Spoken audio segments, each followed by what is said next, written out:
Welcome back to part 2 of the truth behind the title of being a mom. So on the last episode that you guys heard was of us talking about the struggle that you go through as your pregnancy, giving birth, coming home with the baby, with the newborn. Yes. And that's where we left off, and we wanted to talk about the struggles now when it comes to raising a baby with your significant other, right? Yes, definitely. Like we said before, people don't tell you about this. They don't give you a manual. It's nowhere written, right? Mm-hmm. Each family works differently. Each family handles, their situation differently. But I think when it comes to children, it's a bit similar, just in different, backgrounds, family dynamic, all that good stuff. But we're giving you our side on, how we did it, how we overcame, and hopefully, if you're able to relate, this will help you. And if you have any other ideas that, we didn't come up with, please shoot them our way. Yes, please DM us. Write it in the comment section, or if you also, I know there's going to be a lot of little things that we might leave out that we haven't thought about. So if there's anything that you can add that other readers can go in and comment and, get another point of view, like share your story in the comment section, or if you guys want to send us a DM, that would mean a lot to us. And we just want to bring light to every topic that we possibly can, right? And of course, this is from our perspective. We're not telling you guys. Yeah, it's our point of view. And like I said, if you're able to relate, that's great. Yeah, and also we're going to talk based on our experiences, like she said, our point of view. So it's nothing against you. It's not the right way. It's not. There's no right or wrong way. There is no right way. No. Yeah. We're just here to give you our own point of view. Yeah. Pretty much. Yeah. So we hope this can help you guys relate to it, and if it makes you, get a different perspective, then so be it. Yeah. So let's talk about it. So I think we left off, talking about how, as women, being a stay-at-home mom, or even if you're working, how hard it is for us to not just get up and leave, right? We have to pack the diaper bag, like all of that it comes with, and then sometimes it's hard because if you're especially working, if you're back to work after giving birth, like 3 months after, is that 3 months that's around what it there, is, right? Yeah, around there you go back to work, or sometimes not even.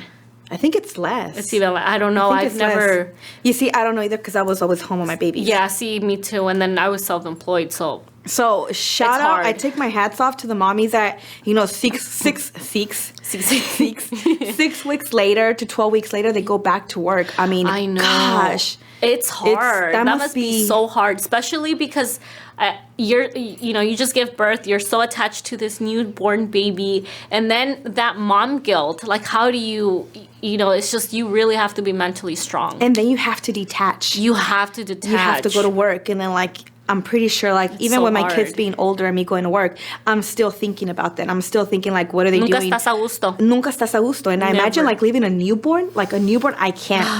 I can't. Would break my heart. Because I know a lot of you guys aren't fortunate enough to be able to afford to be home. Yeah. You have you to guys go are to boss. Work. Yes, they have to go to work. They don't have that luxury to be able to pick and choose. Okay, you know what? I'm gonna stay home with my baby till he's 1 or 2. Oh, so I take our hats off. Take our hats for you. Reals. I mean, I saw it from my sister. My sister's a single mom, and she had to go to work as soon as her babies turned 3 months or so. So I always tell her, man, I admire you so much, because having to leave your baby at such a young age, then you're sleep deprived still, your body's still going through a lot of changes. You're still recovering from that birth. So because it takes a toll in your body. It's a lot of trauma for your body. Yeah. You just popped a whole 9-pound baby or so. I mean, some of them walk out, but some of them walk out. My mom had 6 kids, so I was by the 4th, 5th one, they all walked out. But no, so I think we left off on, we already touched the subject on like I think you said, how do you deal when you come home, right? Yeah, we talked about that. So, okay, so you bring the baby home. What happens? What doesn't happen? You know, all you're doing is you're tired, your breasts are engorged, like they hurt, it hurts down here, your stomach is still bloated, you still look like a 6-month pregnant, you're bleeding, you're in pain, there's so many emotions that us women go through, and I know a lot of men do too, but as a woman, I mean, you just gave birth like 2 days ago, right? And now you're at home with a whole newborn baby with your boobs leaking, in pain, but you're still happy. It's that chemical that makes you happy because you have the baby at home. So like everything that your body's going through to recover, to get back to normal, it's a lot on us, but like we kind of like, how can I say, like numb it because we have our baby there. We feel so blessed that it's home. You feel like you're on cloud 9. It's just it's so weird. Yes. It's weird because you're in pain, but yet you're happy. You're like emotional. It's like you can't believe you just gave birth to this whole new like human being that you're gonna raise, you know? And then it goes by so fast because the next thing you know it's 3 months, 6 months. Now that little kid is like trying to turn around. Then 9 months come and they're trying to crawl and trying to walk. Then they're teething. Girl, then the fever comes in. Then everything. Wow, it's like it happens. It's a constant, so fast. Yes. And sometimes, you know, I think when you're a first time mom, you can't wait to see every little milestone. Like, I can't wait for my baby to crawl. I can't wait to start him on solids. I can't wait for my baby to start walking, talking. All of these milestones, and they seem like it takes forever. Yeah. But once you're a mom of 2 and so on, it's like you don't want those miles to ever come. As you know, for me, now that Aiden's 1, I don't want him to grow up. I'm like, I just don't want you to grow up anymore. I already know what comes after this milestone, you know? It's funny because Emma's 5. My smallest child, my youngest child is 5. And I look at her, she still sleeps, you know, she'll sneak in my bed. Or she'll say, Mommy, I'll go to sleep in your bed and you take me to my bed after. Oh, and I do. And, you know, I'm just looking at her and I'm like, gosh, you're 5, you're going to be 6 this year. And it's like, I don't want you to grow up. Like, it's just, you know, I think my favorite stage as a baby is like from like when they're baby to like maybe like 5. Because they're just still want you and need you and, you know? Yeah. And like you could just grab them and just like toss them around and just you like smother them without them being like, okay, that's enough. Stop it, Mom. Yeah. And then now, you know, and I know, like you said, I know what happens after that because I have my 9-year-old and she doesn't even want nothing to do with me. She just wants Roblox. Yeah. You know? So you cherish it a little bit more. Absolutely, you know? 100%. Yes.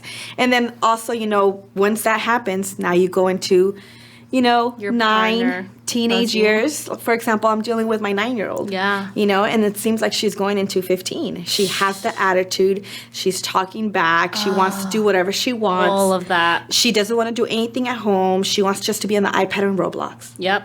And, you know, whatever Mom says, Mom, stop. Mom, don't do that. Like, they start getting like don't do, that's embarrassing. Yeah. And so it's just like, it's sad. And she still wants me. She still wants like the love and attention. Pero ella lo quiera. Exactly. It's when I want it, when I need it. That's it. Exactly. And then if I am being, you know, go do chores, go do this, why you gotta be so mean? So now you have that type of attitude. It's so true. And then forget about it. Teenagers, I have a teenager, 14 years old. Ethan just turned, Ethan 15. just 15.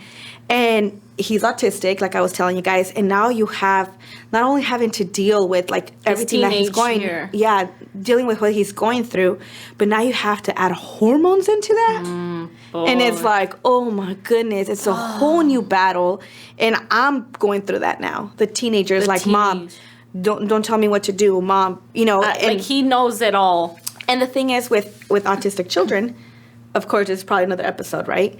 But he doesn't know he's very impulsive, and he could blow up, but to him that's normal because he's not able to control his emotions. So now I have to deal with that now, and in a way, kind of like I'm scared because I know he's stronger than me now.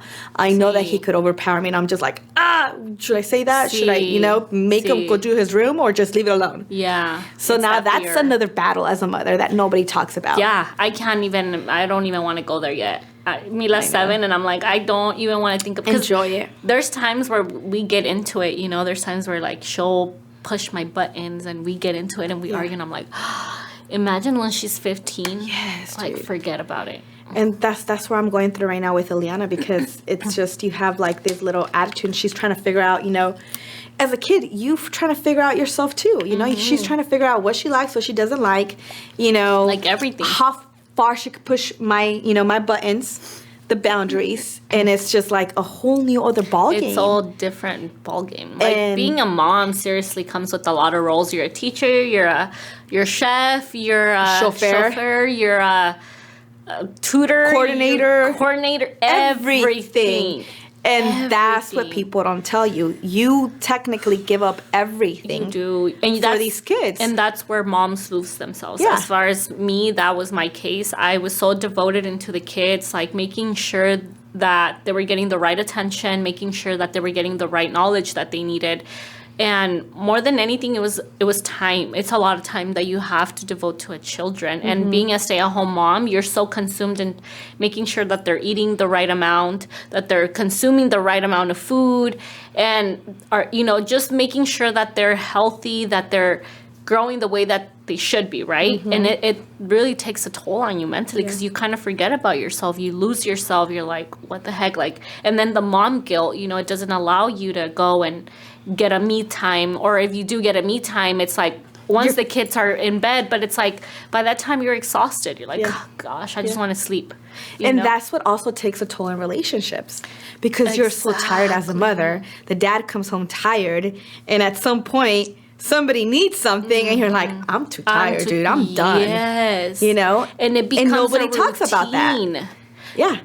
I had a client during the weekend, and we were actually talking about this, and I really thought, you know what, I want to talk about this subject because not a lot of people talk about it, but it's very common. You know, when you're in a relationship for such a long period of time, you kind of leave your relationship to the side, because things happen, business happens, you're consumed with, your business, the bills, like everything. And it becomes a routine. Like, as a mom, you wake up all day with the kids, go to sleep with the kids, and then the dad, it's like all day at work, come back, sleep, and it's a routine. A routine. And then not only that, imagine going through that process and having kids yelling, fighting, Mom, so-and-so did this, Mom, he took the iPad away, Mom. And it's like it's back always forth, so loud in the house. And then by the time you're like trying to regroup your thoughts, you're like, shut up. Yeah. No, it's true. So, yeah. And it's just, I'm the kind of mom that I am trying to not yell, keep my peace, have be that patient. And then it's just like, I could wake up the girls and be like, hey girls, time to go do this. Come on. And then one of them is like, no, it's like, I don't I'm want to never do this. talking to, like, I never mentioned their name. Nunca les dije nada. And all of a sudden it's like, go do this. You don't have to yell, Mom. You're like, why are you yelling? Asking so nicely for the last 30 minutes. Why you gotta be so mean?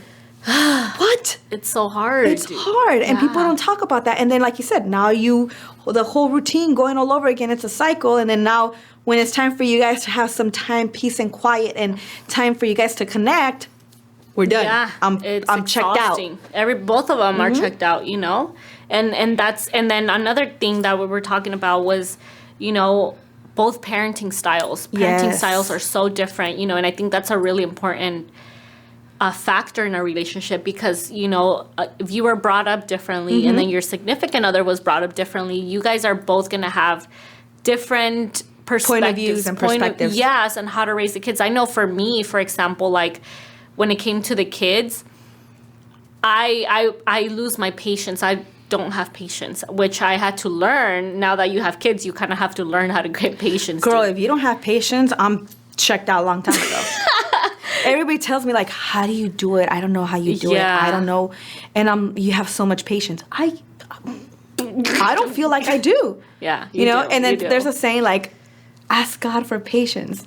And then I don't know who told me. Somebody told me at church, I think. And he's like, don't ask for patience, because he's giving you how to build patience. So you guys, and I'm like, I don't know what to say to her. Like, damn, what do I say to that? It's true. I don't want no more patience, God. Thank you. That is I so got true, it. though. That is true. I didn't see it that way, but it's true. Because I'm building patience as they're fighting and arguing, and it's like, try not to lose your shit. You really breathe. have to. It teaches you, like, even now with Mila, I'm like, oh my God, like, I talk to myself in my head, as she's going, and I'm like, okay, just, dear God, please give me patience, like. And she keeps going? That's your patience? And then I'm like, okay, baby. Yeah. Yeah, you done, baby? Okay, mama. Okay. And I'm Yeah. like, oh, God, I want to choke you so bad. Okay. And now Ethan, dude. Ethan will repeat everything 5 times, 5 million times. See, that's where you got to learn your patience. And it's, Mom, the football, he lost the ball, and Patriots are out of the Super Bowl. I was like, okay, babe, guess what, Mom? And I'm like, what? I don't know. He knows football and basketball. This one, I was like, okay, Mom. And guess what? Patriots are not in the Super Bowl. And I'm like, you told me that. Yeah, he missed the ball. I was like, okay, babe. Mom, we're not going to the Super Bowl. I was like, oh my God, stop. Give me a break. And then now that, his team is not going to Super Bowl, he's excited for the other team. Now he's into Lakers. And now, Mom, we lost Lakers. Mom, guess what happened? They missed the ball. And I was like, it's the same thing over and over. Ethan, do your kids do that where they're like, Mom, look. And I'm like, I'm watching, baby. No, but look, Mom. And I'm like, I'm watching, baby. No, my kids are like, Mom, come here. I was like, what is it, baby? Come here. I was like, no, just tell me. Come here. Yes. Just tell me, what is it? Mom, come here. I can't go because I'm cooking. Yeah, he goes, get up. He's like, look, I changed the light bulb. And I'm like, what? Thank you, babe. Thanks for letting me know. I could have seen it from all the way over there, but thank you. So it's just, patience it's easier said than done because everybody's like, oh, you just have to have patience. I wasn't born with patience, and I'm sorry. This is my patience. Yeah. No, and then, having your significant other, if they don't have patience. Imagínate. Yeah, that's what I'm saying. Like, how do you deal with that? I'm lucky enough that Jose dude, I don't know where that guy gets patience from, but I've never met anybody with so much patience in my life, but he has a lot of patience, and sometimes I'm like, damn, like, I got to learn from you, But you see, that's so good that you had that. I didn't. So it's hard. You had 2 people that are trying to figure out this, parenting style. Mm-hmm. One was raised differently. I was raised differently. And you try to combine that, and he wants to raise your son a different way, but you are trying to let him, understand that. But was he ever open to, like, understanding to where you were coming from, like, your point of view? Because, see, like, for example, in my relationship, I grew up I've never gotten hit ever in my life. My parents never hit. Luckily, I did not grow up with my dad. But my mom she still is the sweetest, most loving person ever. Ella nunca me gritó, nunca me regañó.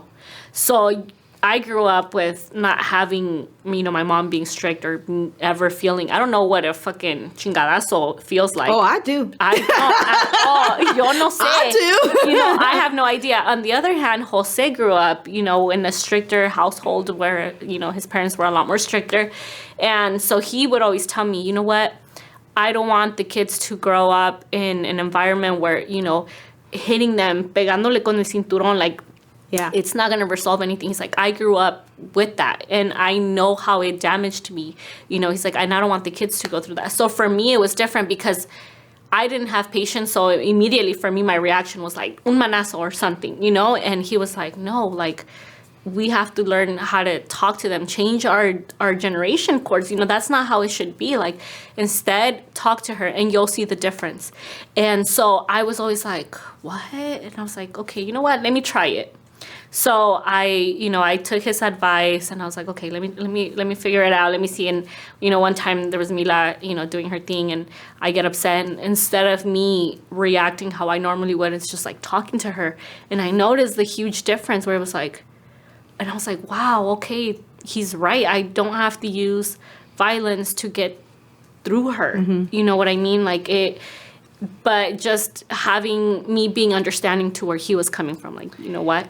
So I also had tough love growing up. I had a single mom. So my mom had to put on the dad and the mom hat. So for her, the way she raised me, she gave a little bit of love, but she was very strict because she had a really, rough time as a child. But she was very strict, and I wasn't an angel either. You would make her lose. I was a terrible, not a terrible.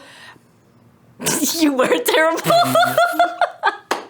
She's like, how do I say this? Like, how do you say it? My poor mom. But, I had a lot of resentment towards her because of my, how can I say this? And I kind of don't want to get into detail because I want to get, approval before I even speak about this. But, I had a lot of resentment towards her because of my dad. Well, not really because of my dad, because my dad's amazing, but sperm donor. If that makes any sense. So I had a lot of resentment because she knew stuff and she never told me about it, right? And in my head, I was like, it's your fault I don't have a father. It's your fault I don't have this. You were so I put a lot of fault on her, and that kills me now because I know how she must have felt. Because now you're a mom. Now I'm a mom, and now I understand everything she did was to protect me, and I thank her. I will always be grateful for her because I am so glad she chose that route. Now as an adult and as a woman and a mom, I am so blessed that she took that route. And love you, mommy, thank you. But God, I made her, I made her struggle a lot. But it wasn't my intention. You know? And I feel like when you're a teenager too, and you don't have your dad or your mom in your life, it really does affect you, because you kind of. It makes you to be a rebel in some I was a shape rebel. or form, so it's something that you couldn't control. And I mean, already as teenagers, you're trying to find yourself. You think you know it all. I'm telling you, I grew up with my mom being the sweetest, most loving person ever. Yet I still gave her a hard time because I was just a teenager. You're lucky if you have a good child that no te causa problema, but it's so rare. Like every child has a moment where they want to ditch, they want to have fun, they want to, whatever it is that they're doing. I think it's a way of expressing themselves because they're trying to I was trying to figure out myself. Yeah, and you're trying to fit in. Yes. You're trying, you start hanging out with the wrong crowds. You just want to feel accepted. Yeah. And sometimes feeling accepted, it leads you to the wrong crowds and influences and all of that. So, as a parent, no matter how hard you try to be perfect and how you really try to, just be that perfect dad, it's just it's so hard. Kids will choose to, especially if they're hanging out with the wrong crowd. And then the other thing is when you're young and you're little, you don't know what's going on with the dynamic of the parents, right? So you're always going to be like, they're always going to choose a side because if the mom is being strict, I want my daddy. Oh, yeah. If the dad is being strict, I want my mommy. So that just brings more conflict into parenting. And that's one of the things that I feel as parents, you both need to be on the same page. And honestly, with me and Jose, that was one of the things in my relationship was super important because we were always on the same page when it came to the kids. Amazing. That was always spot on because I didn't want to make it feel like, well, I'm being strict, so then that means that now they see me as the bad parent. No, it was always, we both agreed like, okay, you know what? You guys leveled each other out. You guys balanced it. Yes. So now, your baby can't be like, Dad, can I go do this? And Dad say no. And then, Mom, can I go do this? And you say yes. And then, boom, you and your significant other. And you see, it was the other way around for me. And it's hard. It was the other way around for me. I didn't have that support for my husband. I didn't have that support. That's so hard. So now I'm trying to figure out my son's, all this medical stuff, right?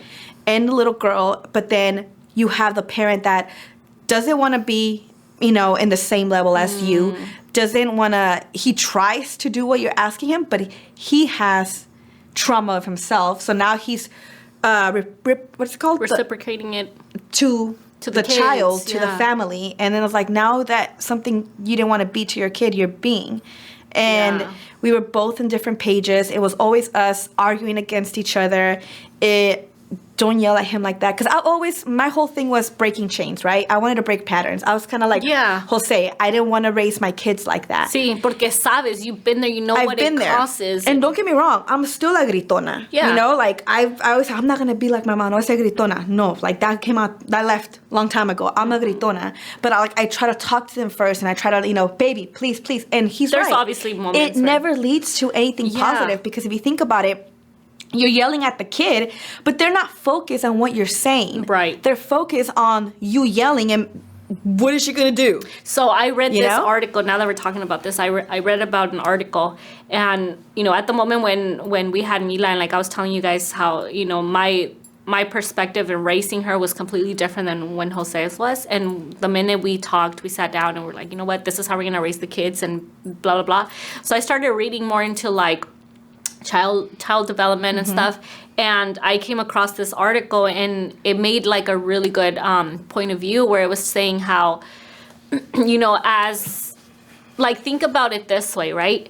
How would you feel if the person you love the most, the person that's there to protect you, the person that's everything to you, you know, you depend on this person, and you know, you do something wrong and they attack you, they start yelling at you, they start hitting you, and they start, how does that make you feel? How would you feel? You know, and then you're like, damn, it's so true, because, you know, I would hate for me to have that person that I love the most, the person that I feel safe with, you know, and if I do something that I don't mean, and all of a sudden it's like, yelling at you and telling you you're the worst and that you're this and that, like, how would it make you feel? And it's so true. I was but like, it's so easier said than done. It is. It's so easier said than done, because once you're aware, you pull yourself out of that situation. It's still hard. It is still hard. Because I said I wasn't going to be a gritona, and I'm a gritona. But then you're still aware of it, though. Yeah. And it pushes your buttons to be a gritona, though, right? Yeah, but then, you know, once you yell at them and they're like, what are you yelling at me? And they start crying, you're like, oh, shit. The mom guilt kicks in, you know? Yeah. And it's just you have to find a balance. And that's what I'm still trying to figure out with my 9-year-old.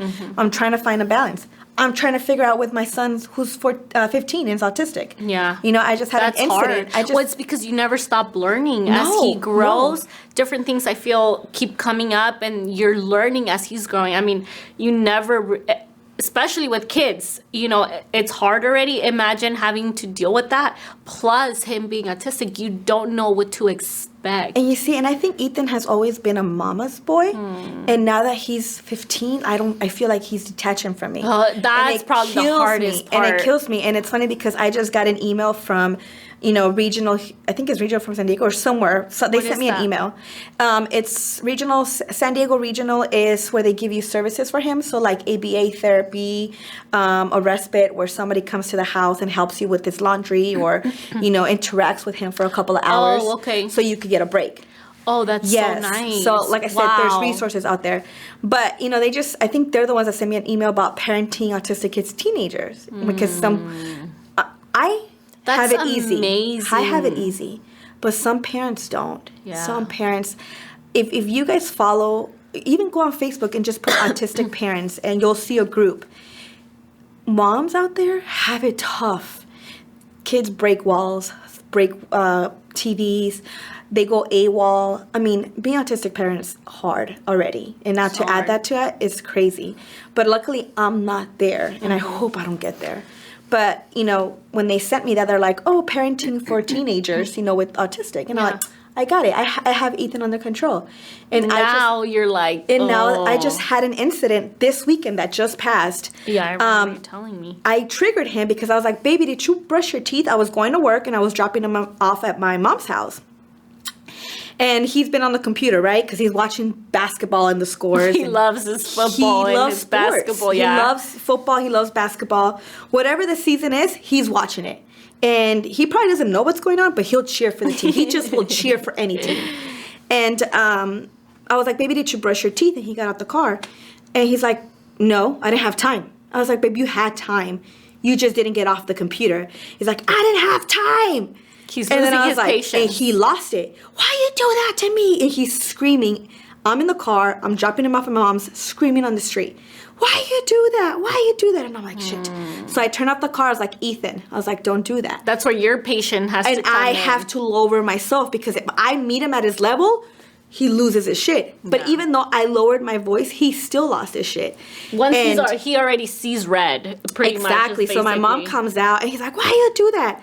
Emma was riding her scooter and he pushes Emma off the scooter. No. She starts crying and I'm like, Ethan, don't do that. Why do you do that? And so my mom gets in the middle, okay? And I'm like, Ethan, calm down. I was like, and I didn't know what to do because he's never done this to me. And I panicked. I was like, I'm going to call the police. I was like, I can't do this. I can't do this with you. So I pretend I'm with the police. My mom is like, don't do that. And I was like, okay, so I won't do that. I didn't know what to do. No, I get you. Like, it's because at that moment you're like, you have fear. I'm scared. Because you don't know what to expect. Exactly. And that's, that's my kid, So entonces,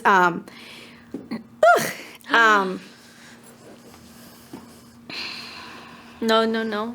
You got this. So I'm trying to calm him down. My mom's trying to calm him down. And Eliana's crying, so he grabs the scooter, he throws the helmet, and he's just like, and then he pushes me. I'm gonna cry, Betsy. You're like me. Sorry. No, it's okay. And this is why I love sharing like real raw stories. And the reason I'm telling this is this just happened a few days ago. This just happened on Sunday. And right now it's Wednesday, so it's like Wednesday, a few days ago. So it's fresh. But I want you guys to know it's not easy. And even though you see my pictures online with my boy, it's a lot, And then now he pushes me. This is the first time he pushes me, and I'm like, I think I got in shock. See. And then my mom was like, Ethan, don't do that, don't do that. So she's trying to calm him down. I know she's scared because he's strong. He's a strong little boy. And he's tall. Macizo. Dude, tiene huesos de mi suegro. Like, my husband's family is really strong. And then he's, my mom is like, calm down. And I called my uncle. He lives down the street, and he's like, hey, what's up? What do you want? No, he goes, hey, what's up? And I was like, hey, I need your help. He's like, yeah, what do you want? And I was like, I'm at my mom's house. Come and help me calm down Ethan. He's like, I'm on my way. So he's walking, right? And I'm like, Ethan. He's like, no. So he gets in my face, and I'm like, baby, stop. Like, stop. And my mom is like, Ethan. So he goes like this to like move my mom's hand, and boom, he kind of like smacks her without intentionally, right? It just happened. And finally he saw my uncle come.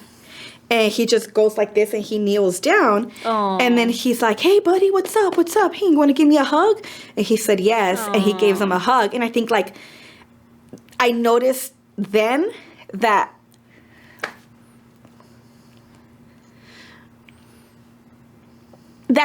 oh, my God. It's okay, mamas.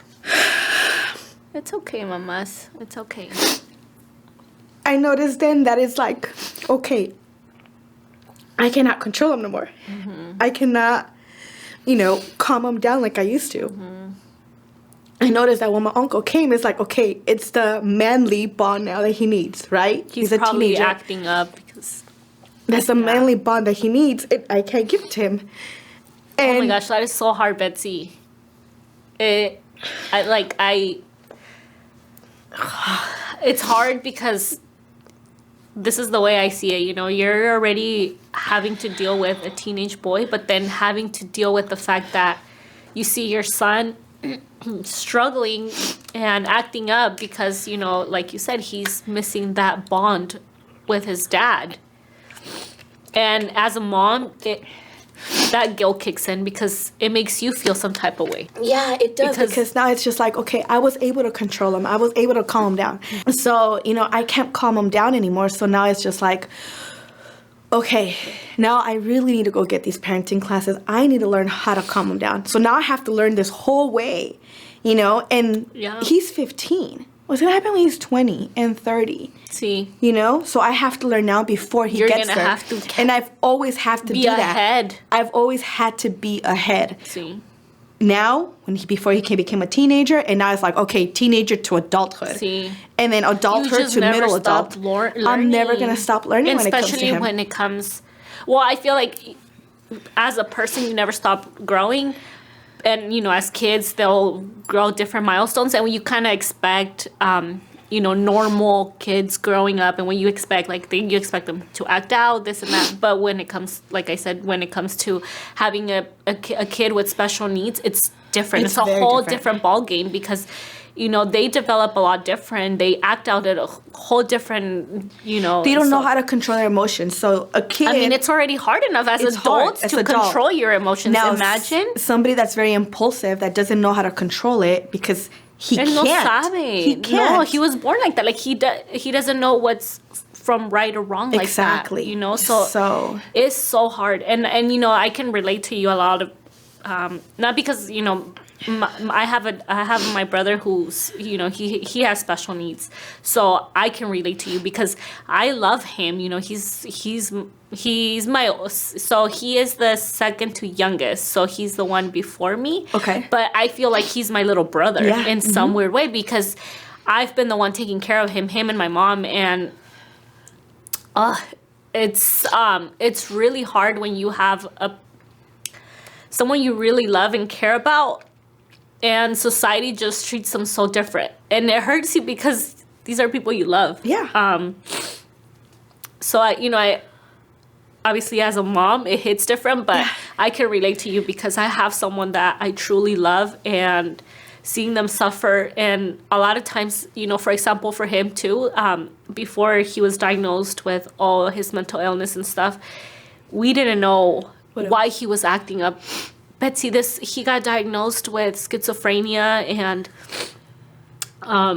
psychosis like 3 years ago. That was and he's already 34. Wow. So imagine since he was 8 years old, he started getting seizures. And then, you know, up until his adult life, he was like 30 years old, he barely got diagnosed, he barely got treatment.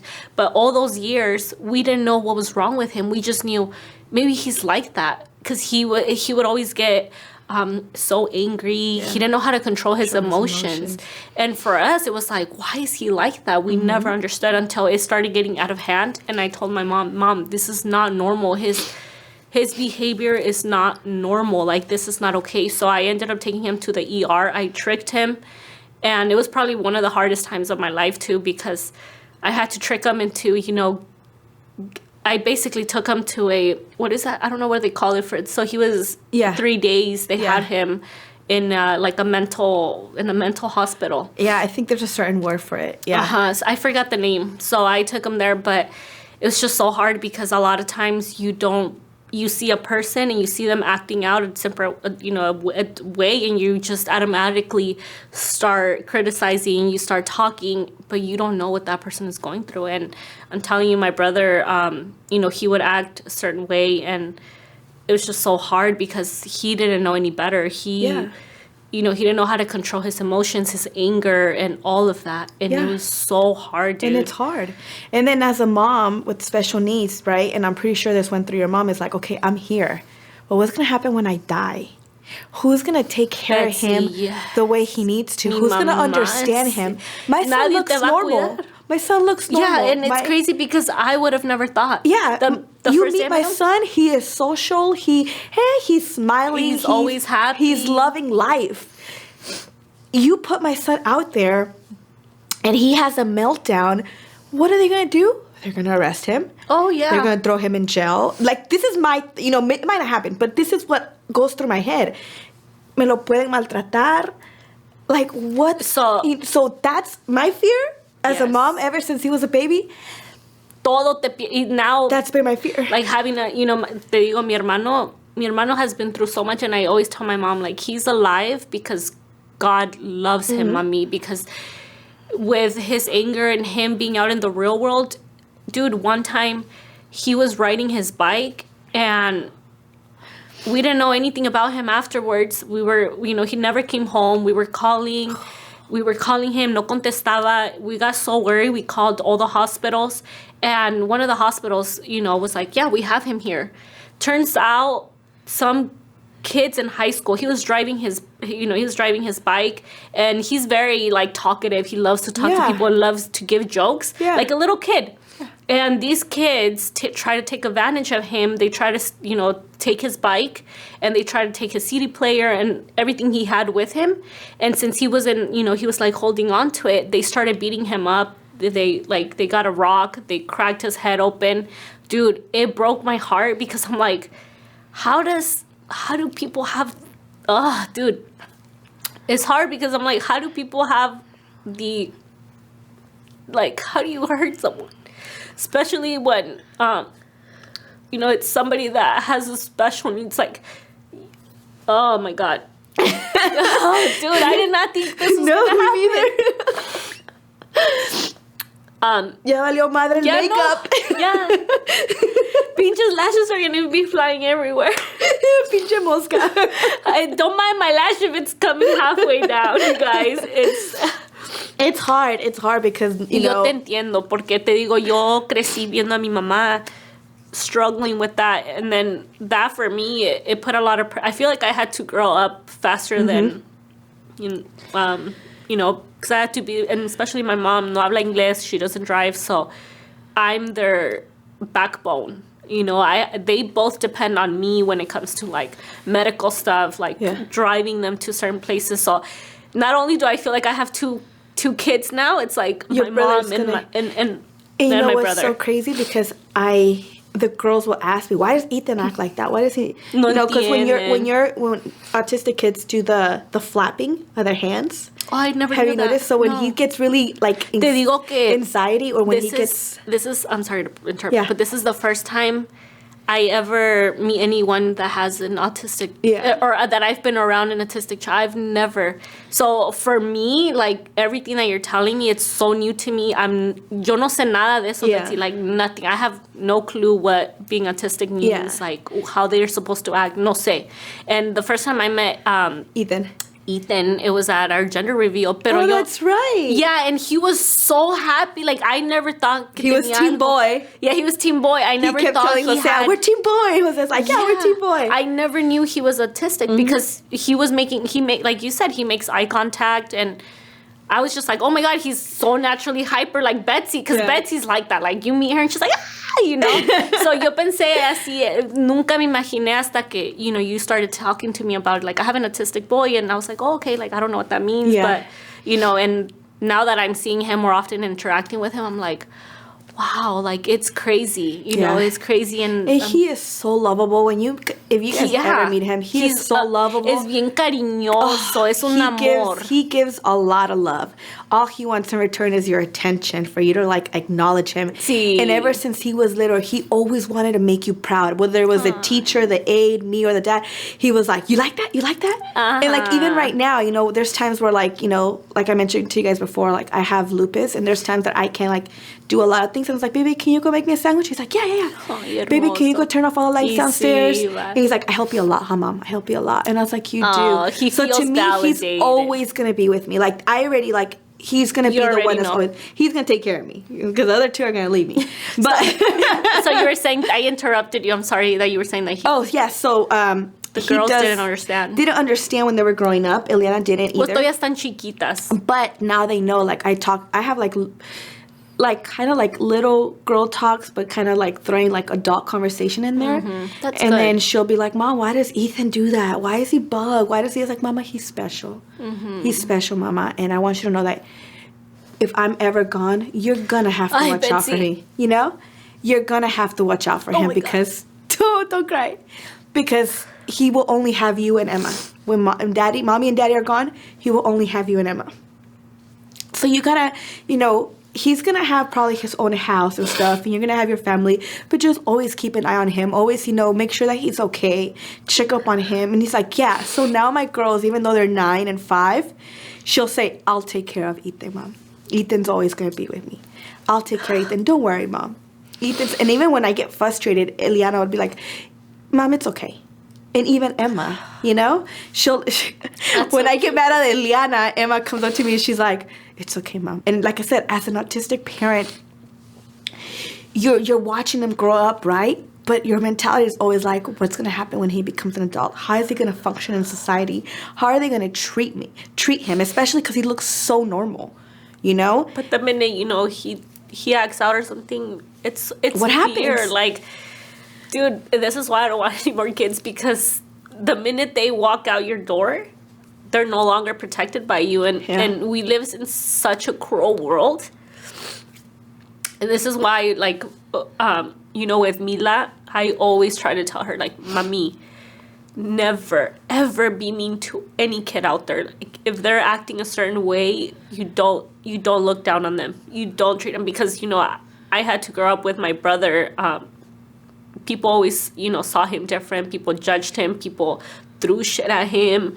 And I grew up seeing all that, and it hurt me. And I was even afraid to even go to the stores with him, to go to places with him, because as a sister, that's your brother. That's, he's a good person. He has a heart of gold, and people take advantage. People mistreat them.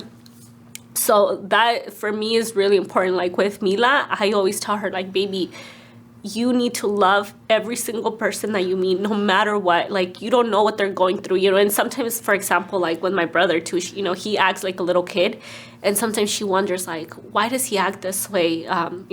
He hasn't gotten a seizure over 3 years, thank God, but when he used to get seizures and Mila was little, she didn't understand, like, why is he, she would ask me, like, why is he doing that, mommy? Like, why is he acting like that? And I'm like, baby, he's not okay. And even till this day, he does things and she doesn't understand. She's like, mommy, why is my tío doing that? Or why does he say this? Or I'm like, mommy, it's because he's, special. He's special, baby. And she's like, but what does that mean? So there's little things that I have to go and explain to her. And it's hard for them to understand. I know it's hard for Eliana, because they start fighting, they start arguing, and it's it's hard for us as adults, imagine. And he's the type, Ethan también, he likes to pick, and he knows how to push the girl's button. It's tremendo. So the girl's like, stop it, Ethan. I'm like, Ethan, stop. And it's like, I have to learn that too, how to be patient. It's hard. It's so and sometimes hard, dude. I'm like, Ethan, yeah, done. So que yo soy su mom, and that's my world. I lose my shit. Can you imagine somebody out there? Exacto. Es lo mismo que me dice mi mamá. Mm-hmm. Y te juro that when you talk, this is why I get so emotional, because, these are the conversations. It's like me hearing my mom. Yeah.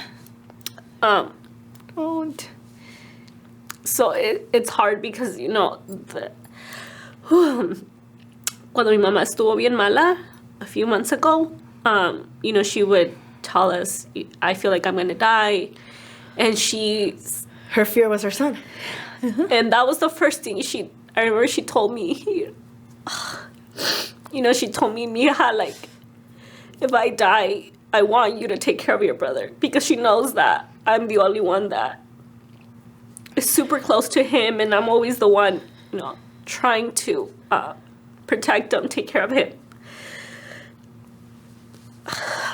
Guys, we are so sorry. Oh my God. It was not planned. I swear. We were supposed to talk about. But these are real struggles, guys. This is what really goes down as a mom. And like I said, my brother isn't my son, but I feel like he is, because obviously we grew up together, and I've been watching him, and I'm with him like every single day. So next time we need tissue. Yes, eh. So, I feel like he's my son, and I know there's a lot of, moms out there that have kids with special needs, and she's talking firsthand as a mom, and like I told you guys, to me, my brother, he's like my son, and my mom is, I've seen her struggle every single day with, dealing with my brother having special needs, having them to deal with, it's already hard dealing with them, but then having the outside world being so cruel and judgmental, and it's just like a whole other ballgame. Mm-hmm. And it really takes a big toll. I mean, I know my mom, that's the reason why she suffers now from like so much trauma and panic attacks and anxiety and all of that, because it really affected her. Yeah, it does. And then, we were talking about parenting, and we moved into this subject, but, now adding that to being a regular parent to 2 other girls, and you being a parent to 2 other little babies. So it's just like, we have to find a balance, right? We have to find a balance. And then getting to letting the family members, or teaching them how to deal with him, or how to be patient with him. Because my dad tells me all the time, entienden a veces. Mija, I don't know how you do it. I couldn't, But it's crazy how you don't, like, from the outside world, you don't understand. But once you're going through it, you no sé cómo explicarte. like you figure it out. As you go, there's no manual, and to the outside world it's like, porque yo también, like I see my mom, and I see you, like hearing your stories and all of that. It's like, man, like me pongo en tus, like I really try to put myself in your shoes, and I'm like, fuck, even with my mom, like I try to put myself in her shoes, and I'm like, damn, like it's already hard when you have a normal kid and having them to be out in the real world. All you have to worry about bullies, right? But then imagine like them still needing you all the time because they can't protect themselves. At least a normal child would be like, they process things a little bit different. But when they have special needs, it's like they don't understand. They're like, why? And they can't explain to you the way a regular kid. And a regular kid could explain to you, Mommy, this kid at school is doing this and it's bugging me. Okay, baby, tell the teacher. Mommy, I told the teacher. And then, okay, baby, next time he does it one more time, you tell me. And then there goes Mama Bear, right? Hey, this is your kid. And you go talk to a principal, you fix it, on the butt, and that's it. My son probably doesn't even tell me if they make fun of him at school or at high school. You don't know what he's doing. I don't know what he's doing, which at high school he goes, I feel in my heart he's in a good place right now because that's been my thing. I've always had to fight with schools. My son's been from school to school to school. If I didn't feel comfortable, I would pull him out to another school. Good. Because, nobody's going to take care of your kid the way you are. And I can't go based off the school rating. No. Because my kid doesn't go to regular school. He goes to a special needs class. So if that special needs class is not giving him the resources that I need, the school could be a 10. But in my eyes, it's a shitty school for him. See. So now I got to go to the next school. And the next school till I find the right one where they're actually engaging him and they're just not letting him do whatever he wants because he has a title. They're actually engaging him and making him learn stuff and making him, grow and be normal, some type of normal in society, right? So that's another struggle we have to go through as parents. The schools, whether it's special needs or a regular kid. Because now after they turn, they go from baby to toddler to, 5 years old and on, it's school. It is school. And now we have to juggle the schools, make sure it's a good school, make sure it can, they're getting the right education, the right kids around them. Exactly. Yeah, dude, it is hard. Parenting, it's hard and in general. Think moms really deserve like a freaking gold medal, and it gets overlooked at. It's become like such a natural thing to just say like you're a mom, like. But if you really if you really think about it, like everything that goes behind being a mom, there's so much more than just being. And no manual comes with it. You figure it as you go. You struggle. Everything that you go through, like you don't know what to expect. It's just you go as you learn as you go. Yeah. And it's so hard because you're just like, what the heck? And sometimes you feel so alone. You feel like nobody's going through it. All you see is like picture perfect. Oh, you see these families at the park, happy, all sunshine. But dude, you don't know like 2 hours ago how the baby was just having a meltdown. Now you're back home and the baby's irritated. The dad's tired. Like, then the dad and the mom start fighting because the kid's tired and they're both tired. It's a lot. So be easy on yourself. Be easy on your partner. Reach out to your circle. Reach out because the saying, it takes a village. Said than done. It takes a village to raise a kid. That is so true. It takes a village to raise a kid. Mm-hmm. We can't do it on our own. No. I know I can't. No. I could never. I need my village, Yeah. So surround yourself with people that are going to support you. People that you're going to call and be like, dude, I'm losing my shit. And then be like, cálmate, everything's going to be okay. Sí. And then lift your spirits up so you could go cry in the bathroom, in the shower, and then, hey, baby, it's okay. Let's go. Sí. Let's go, But you need that support. You need, you need that person to either call you on your shit or just be reassure you that you're doing an amazing job. You're doing an amazing job. Because everybody has different stories. Everybody's different, fighting their own battles. Everybody's, in their own head, trying to survive, trying to do the best that they can at the moment. Yeah. And I would say, as your partner, be there for them, women and men, because, you guys are a team. You guys are a team. There's no 50-50. I actually hate that saying, and I used to use it a lot, but it's no longer 50-50. And I think I heard this on a quote on Instagram or Facebook. It's not 50-50. 50-50 is when you get divorced. both of you guys have to bring 100, because when the other one's losing that 50, you give them that 50 to get up. And then, you know what I mean? So you guys, so true. You guys are a team. You gotta, and this is where it goes back to relationships. You have to learn your partner. You have to understand them and communicate with them. Baby, I am about to lose my shit. Take the kids to the park. Or baby, take the kids to get ice cream. I need like alone time. Give me like 2 hours, you know? So you guys are a team. Husband, understand your wives staying home. Only because they stay home, they think that we're just, you know, watching novelas or soap operas. Nah, dude, there's a shitload of things that we have to do stay at home.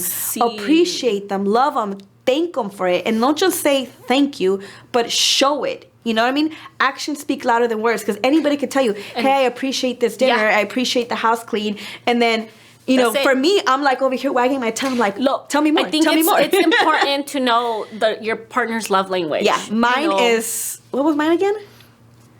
Yours was act of service? Act of service. And wait, was it act of service? I don't remember. But like me, it's just like, I want you to tell me and then show me. So if you see that I'm tired, baby, don't worry. I'll get the kids to bed.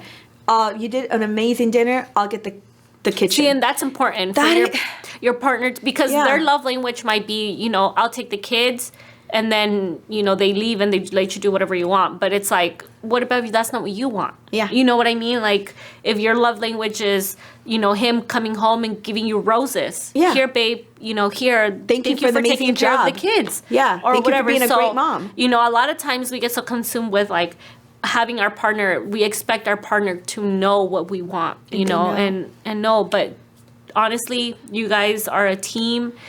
Be there for your, you know, thank them. And same goes for men, you know, they're having a hard time too. But just be there for your partner and try to be gentle, understanding, loving, and caring towards them, because, you know, we're all fighting every single day our own battles, with whether it's with our kids or without the kids. It's just a lot that we're dealing with. And then if you don't have that partner, you don't have that team, and you're a single mom or single dad, learn to know when it's time for yourself to give a break. When do you need a break?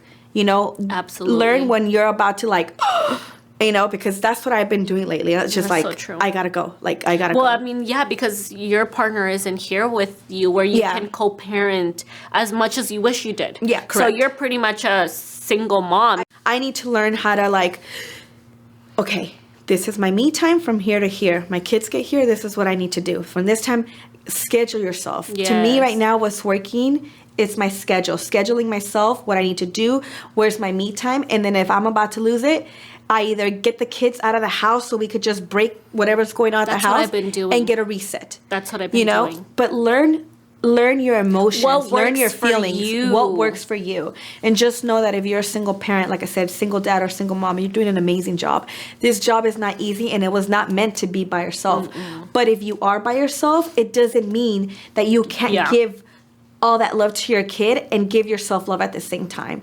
So just, you know, hang in there, stay strong, reach out to your circle when you're having a bad time. If talking to somebody, like, you know, I talk to you when I'm having a bad day, and you do the same. Find that person that, you know, can relate to you, and, well, maybe not relate to you if they're not going through this, but just understand. Give you, understand and give you those words of encouragement where you're like, okay, and then, I got this. For me, I have my autism mommies out there that, you know, I call them when I'm having like a meltdown because of Ethan. Because if I could call you or Ethan, and you could be like, oh, sorry, but you don't really know. I don't know what to tell you. But if I call my autism mom and I'd be like, this just happened, they she's understand. Like, you got this, queen. They understand because they're in my shoes. That's another thing. You will never know what a special needs mom is going through, because you cannot put themselves in the shoes. Even like you said, I'm trying to put myself in your shoes, and your mom, and I can't, because you're never gonna know. You never know. And I pray to God that, you know, you don't have to go through that. Nobody has to go through that. But the only person that could understand you is gonna be the mom that is dealing with that autistic kid, that is dealing with that special needs kids. You know, so reach out to your circle. If you don't have anybody, find somebody that could be your support.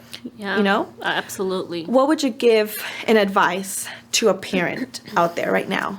What would your advice be to them?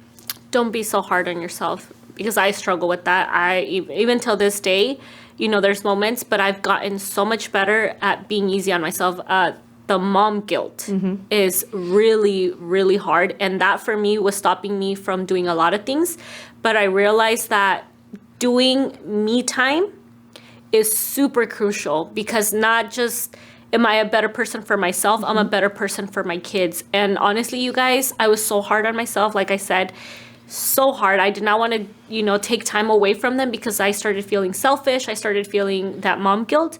But learning to be easy on me was definitely a shifter for me. Honestly, I'm going to say like a 360 turn. Yeah. I realized how I'm like, oh my God, I feel so much better. And guess what? Now I'm so much better with the kids. Like, I'm at home with them, and instead of feeling depressed, feeling like crap, I get the kids and I'm like, let's spend time together. Let's live in the moment. Yep. And I'm just living in the moment. Like the last few days when I haven't been working, I take them and I'm like, Mila, what do you want to do today, baby? I want to go here. Let's go. We enjoy the whole day. We come home and I'm like, wow, it feels so good being able to see them happy and seeing myself happy. It's just a reset. A reset. So that's my advice to you. Be easy on yourself and prioritize yourself, because prioritizing you is just going to make your whole life better and your kids. Yep. And they deserve that. Well said. All right, guys. So thank you so much for joining us on this episode. We are sorry if... This is the first time we cry like this. Yes, it is. So I hope you grabbed your tissues and... yeah. You guys were able to relate or learn something from this episode, and we have to do something for all our mommies out there. Yes, we need to have an event. We should have an event. Yeah. Like a spa mom event. Imagine that. Huh. Ding, ding, ding, ding. Yeah. Okay, we're all like, did you record that? No, but thank you guys for tuning in today's episode. I hope you guys got something out of this. We love you guys so much, and we thank you from the bottom of our hearts for still being here with us, supporting us, listening to us, and encouraging us. Yeah. So thank you guys. Thank you guys. We'll see you on the next episode. Bye.